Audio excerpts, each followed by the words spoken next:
Salam jumpa kembali, Dulur. Saat ini saya ingin mengulas tentang kosmologi Jawa dan nanti bandingkan juga kosmologi Alkitab. Kosmologi itu ilmu tentang penciptaan, tentang alam semesta ya. Asal usulnya bagaimana. Jadi dalam kosmologi Jawa, Jawa Dwipa, Jawa yang asli ya, itu kita pakai dua referensi, yaitu cerita legenda Watu Gunung dan legenda Aji Soko.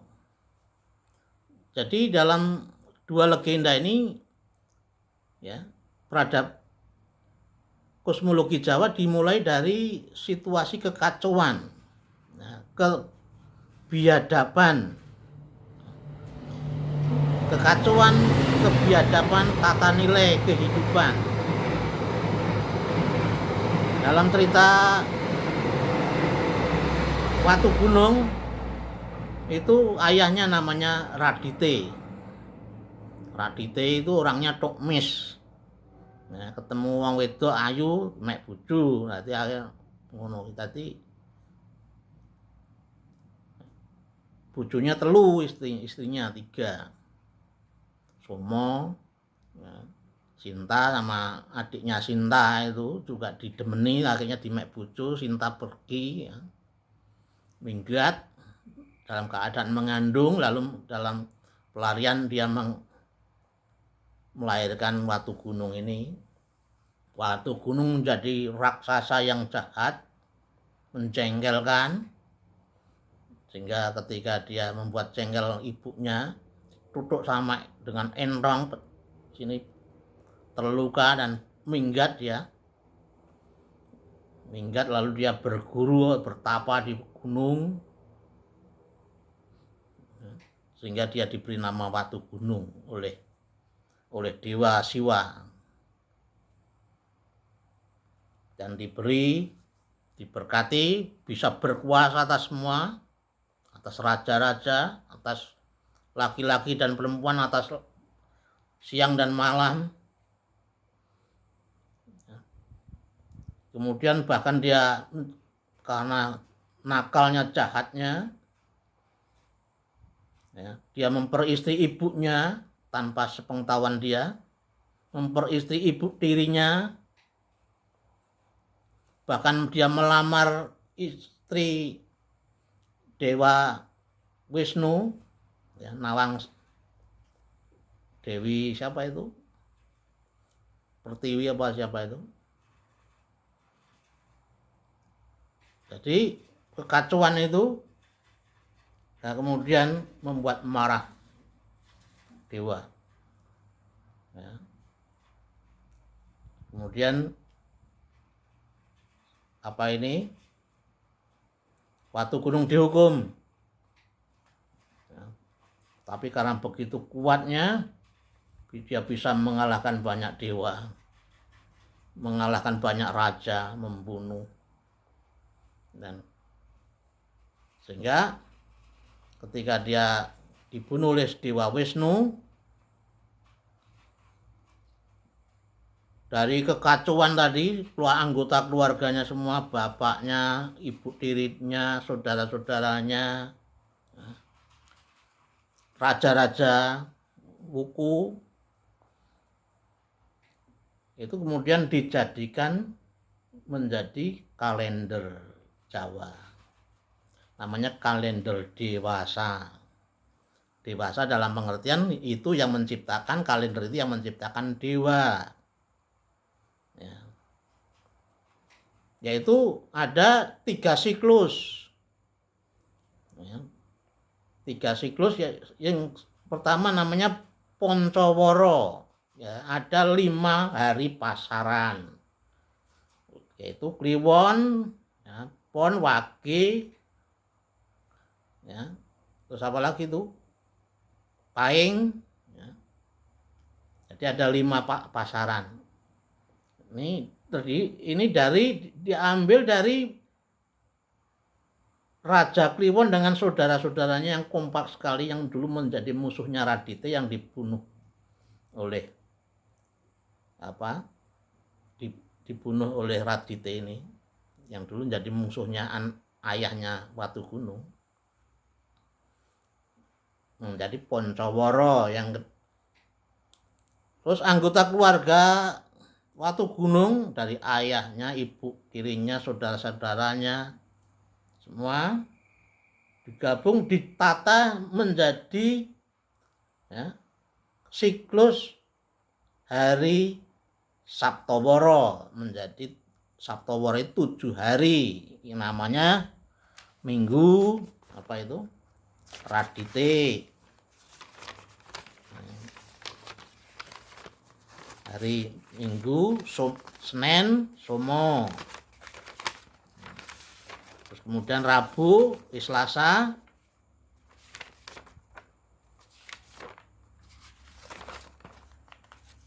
Anggoro,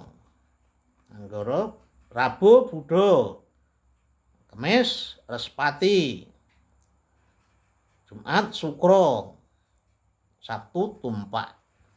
Nah, ini menjadi Saptoworo ambil dari keluarga yang campur aduk, yang kacau tadi, yang tidak jelas siapa ibunya, suaminya, karena kekacauan.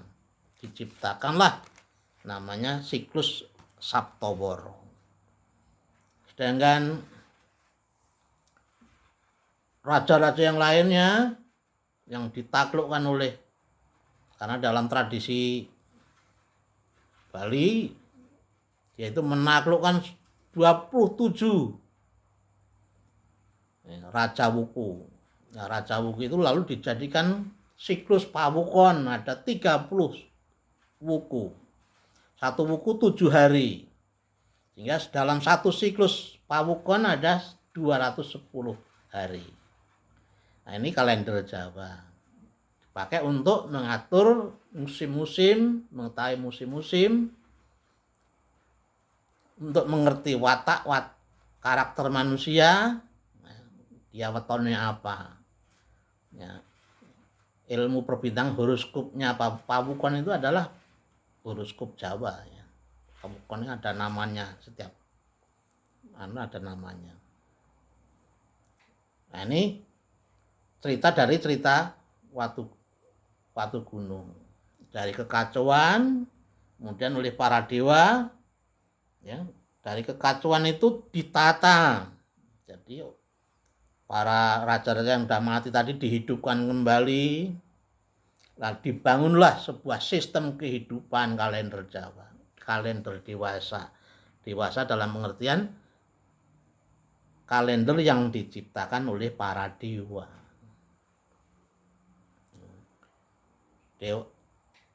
Watu Gunung yang dulunya tadinya dibunuh oleh Dewa Wisnu dihidupkan lagi oleh Dewa Siwa, diberi kehidupan kekal, ya, untuk menjamin kehidupan di dunia ini akan aman, akan sejahtera, tidak kedinginan, tidak kekeringan. Nah, jadi siklus itu, kalender itu dipakai untuk mengatur kehidupan manusia, untuk menetralisir daya-daya negatif. Nah, maka dilaksanakanlah apa yang disebut ritual-ritual, sesajen sebagai sarana untuk mengupayakan keselamatan, minta pada para dewa untuk menetralisir kekuatan-kekuatan negatif jahat. Nah, ini kosmologi Jawa dari yang referensinya dari cerita legenda Watu Gunung. Lah, jadi dari biadab menjadi beradab, menjadi harmoni, dari disharmoni menjadi harmoni, dari kekacauan chaos, ya, menjadi tertata, teratur. Itu kosmologi Jawa.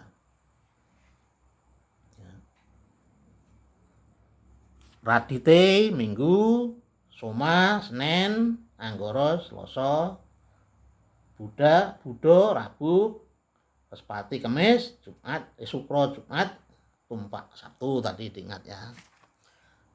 Legenda yang kedua yang mungkin juga bisa digadukkan sebenarnya. Ini cerita ini, dalam cerita ini ada di dalam kitab Serat Pustaka Raja itu karangannya Ronggo Warsito dari Kasunanan Surakarta. Cerita lain namanya Aji Soko. Aji Soko ini dianggap sebagai awal mula peradaban Jawa, sebagai leluhurnya Jawa. Leluhur dalam pengertian ya, yang membangun, mengawali peradaban Jawa dari kekacauan menjadi tadi. Ya. Aji Soko itu tidak tahu dari mana, pokoknya pendatang dari jauh. Tapi kemungkinan juga datang dari Soko. Soko itu daerah di India sana. Jadi Aji Soko menandakan bahwa ada pengaruh Hindu masuk, Hindu-India masuk ke Jawa. Dia menjadi seorang yang sakti, dia mempunyai abdi, kalau dia dikatakan 4 atau 2 ya. Nah, ada yang mengatakan 2, ada yang mengatakan 4 ya.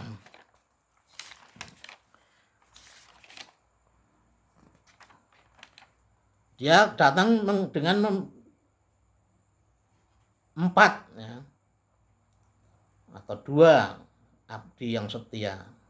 Namanya itu Duro, Sembodo, terus ada 2 lagi namanya siapa lupa tuh.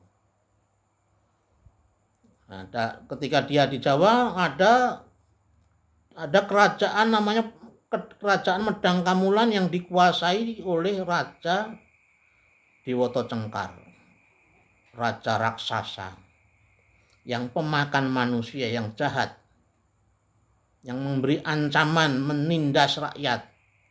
Jadi ciri-ciri Dewata Cengkar ini kelihatannya hampir sama dengan Watu Gunung tadi. Watu Gunung itu jahat juga, raksasa juga. Ya. Dan pemakan manusia di Watu Cengkar itu. Aji Soko mau menyelamatkan orang Jawa, masyarakat Jawa, rakyat dari Dewata Cengkar. Dan oleh karena itu dia mau menjadi mangsanya Dewata Cengkar.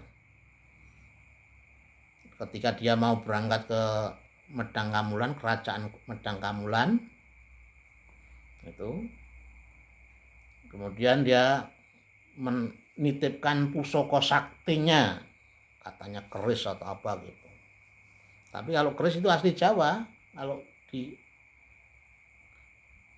India tidak ada keris, kerisnya itu adanya di Jawa, keris itu. Nah, tapi dia membawa keris sakti, dititipkan kepada hambanya, abdinya yang namanya Sembodo. Dengan wanti-wanti jangan ada yang boleh mengambil pusaka itu kecuali Aji Soko. Nah, kemudian berangkatlah dia ke Medang Kamulan bersama Duro. Dan dia bertemu dengan Dewata Cengkar, menawarkan diri untuk jadi mangsanya Dewata Cengkar senang, tapi dengan satu syarat. Syaratnya adalah dia minta tanah yang sepanjang ya, sorbannya.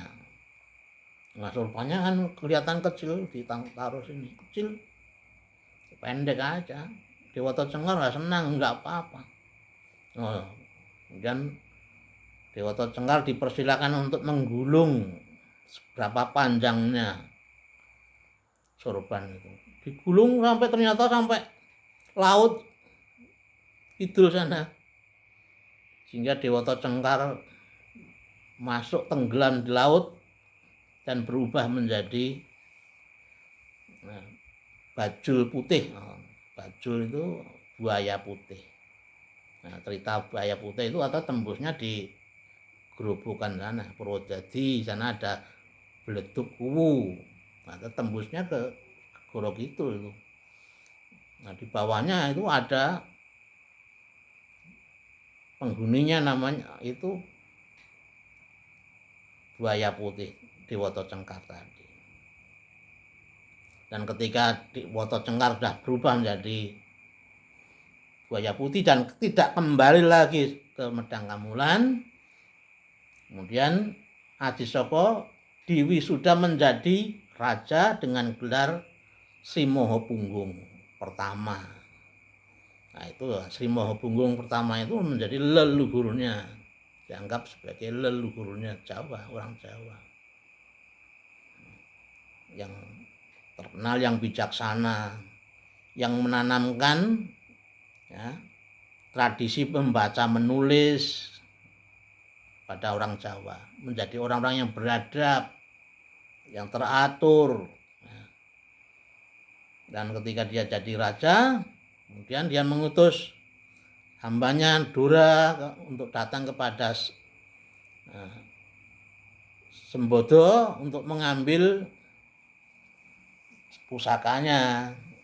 Tapi karena sudah diweling, tidak boleh orang lain kecuali Adisoko yang ngambil, Sembodo tidak boleh. Terjadilah perang, keduanya mati. Dan ketika lama tidak ditunggu, tidak datang-datang, Adisoko datang sendiri dan ternyata kedua hamba yang setia itu telah mati semua. Dan untuk mengingat dan menghargai jasa kedua hambanya itulah ya, Sang Prabu Sri Mahapunggung membuat puisi Hanacaraka yang menjadi ya, huruf Jawa. Ya, huruf Jawa. Hanacaraka padha sawala maga bathanga, ya. Padha jayanya maga bathanga. Ya. Nah, itu menjadi huruf Jawa yang kemudian diajarkan kepada masyarakat Jawa. Menjadi masyarakat yang beradab, yang teratur. Nah, inilah kosmologi Jawa. Bagaimana keteraturan masyarakat Jawa, dunia ini diciptakan, terjadi ya, dalam bentuk kalender, dalam bentuk sistem kehidupan. Nah ini apa? Kosmologi Jawa, Dwipa, yang kemudian nanti berkembang lagi, punya dewanya Jawa, Semar. Semar itu adalah pamomonge masyarakat Jawa. Nah, itu di atasnya para dewa utamanya dari India, Brahma, Wisnu, Siwa, itu di bawahnya. Makanya dibuatlah silsilah ya, dewa-dewa Jawa. Kalau India itu ada 3 dewa utama, Brahma, Wisnu, dan Siwa. Itu topnya yang menciptakan. Itu kalau di Jawa menjadi subnya, di bawahnya dewa Jawa. Apa itu? Yaitu Sang Hyang Tunggal. Sang Hyang Tunggal itu topnya. Sang Hyang Tunggal punya anak, ya, anak Rodro sama Wisnu, ya, sama Siwa, Bathara Guru. Ya, ada yang Semar, ada yang apa itu? Semar, kemudian Togok dan Bathara Guru. Itu dari telur satu pecah menjadi 3 ya, anak. Itu cerita-cerita. Jadi dalam kosmologi Jawa, dewa-dewa India boleh masuk, tetapi di bawahnya ya, Jawa, dewa Jawa. Makanya disebut ya, kiblat papat limo pancer itu boleh datang dari mana-mana, tetapi pancernya tetap orang Jawa. Jawa yang utama. Nah, boleh datang dari mana-mana. Nah, itu. Nah, kemudian di Islam masuk, ya, disup lagi. Jawa itu disup oleh, terutama yang membuat teologi itu, cerita-cerita itu dari Kasunanan, terutama sejak Wali Songo dan Kasunanan Surakarta, Mataraman Islam. Sehingga dibuat lagi lah kosmologi di bawah Sang Hyang Tunggal masih punya ayahnya leluhur Sang Hyang Wenang. Sang Hyang Wenang punya leluhur lagi Sang Hyang Nabi Sis Sang Hyang Nur Cahya dewa Nabi Adam. Nah, itu pengaruh Islam. Tapi itu bukan Jawa Dwipa. Jadi jangan salah kaprah ya. Nah, banyak orang kalau menjelaskan sekarang seolah-olah Jawa Dwipa itu dari yang ini tadi, keliru. Jadi intinya dalam kosmologi itu dari kekacauan menjadi keteraturan, dan ini teologi yang demikian hampir sama dengan teologi Alkitab juga. Teologi Alkitab dimulai dari kekacauan. Ya. Kekacauan kalau saya ini gambarkan dalam penciptaan, bumi belum berbentuk, kosong, gelap gulita, menutupi samudra raya. Roh Allah melayang-layang di atasnya. Itu situasi kacau. Dan kemudian Tuhan menciptakan dalam 6 hari Tuhan menciptakan. Ya.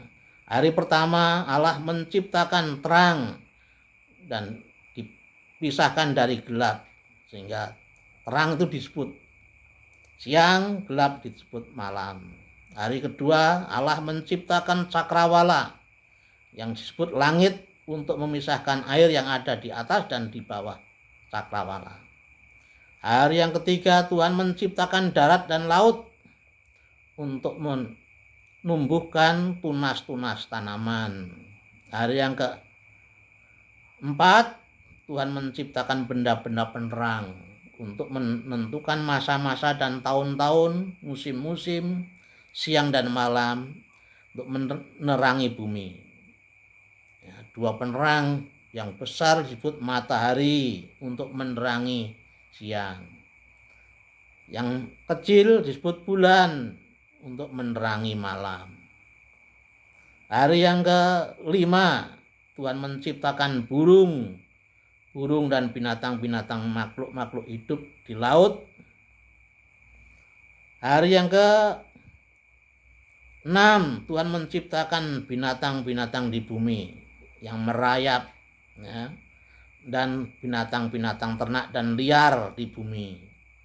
Dan kemudian Tuhan menciptakan manusia pada hari yang ke-6. Hari yang ke-7 ya, Tuhan istirahat, berhenti dari menciptakan. Nah, itulah lalu dibuatlah ya kalender Saptoworo, Senin yang sekarang ini. Tapi ini Senin, Selasa, Rabu, Kamis itu pakai kalender Julian. Tapi ceritanya demikian. Manusia diciptakan pada hari yang ke-6 sebagai gambar Allah. Ya, gambar Allah itu dia ya, gambar itu kalau Jawa ya anak Allah. Allah itu ada leluhurnya untuk mengatur supaya manusia menguasai dan mengatur, mengelola bumi dan segala isinya. Nah, dari kekacauan lalu diciptakanlah keteraturan, kosmos, ya, harmoni dengan manusia sebagai gambar Allah yang berkuasa atas segala sesuatu, di mana manusia harus bertanggung jawab kepada Allah. Ya. Manusia diciptakan, Adam diciptakan dari tanah. Tanah itu artinya Adam.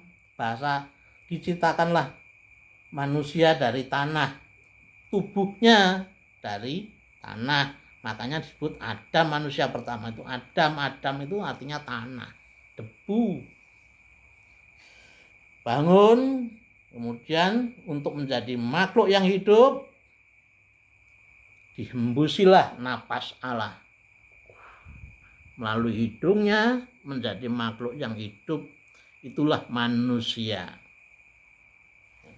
Jadi nyawanya dari Allah, rohnya ya, karena napas itu juga adalah roh, ruah Allah, nefes Allah. Jadi manusia itu secara badannya dari bumi, ya, punya struktur yang sama dengan bumi, napasnya dari Allah, yang tidak sama dengan proses penciptaan yang lain dari makhluk-makhluk yang lainnya. Manusia ditugasi atas nama Tuhan untuk mengelola bumi, ya, sehingga bumi ini berada dalam kendalinya manusia. Nah inilah kosmologi. Makanya ada hari Minggu, 6 hari bekerja, nah, hari yang ketujuh harus menjadi hari perhentian, hari istirahat. Nah ini sekedar untuk membandingkan aja, intinya sama, hampir sama, cuma dalam bahasanya yang berbeda, yaitu dari kekacauan menjadi keteraturan. Nah, semoga bermanfaat para dulur, semoga ini memberikan ya mungkin sedikit pengetahuan, atau mungkin apa yang saya jelaskan mungkin ada yang keliru, mungkin Bapak Ibu saudara-saudara ada yang lebih tahu. Nah, silakan ditulis di komen, sehingga saya juga ikut belajar dari saudara-saudara semua. Kiranya Tuhan memberkati kita. Amin.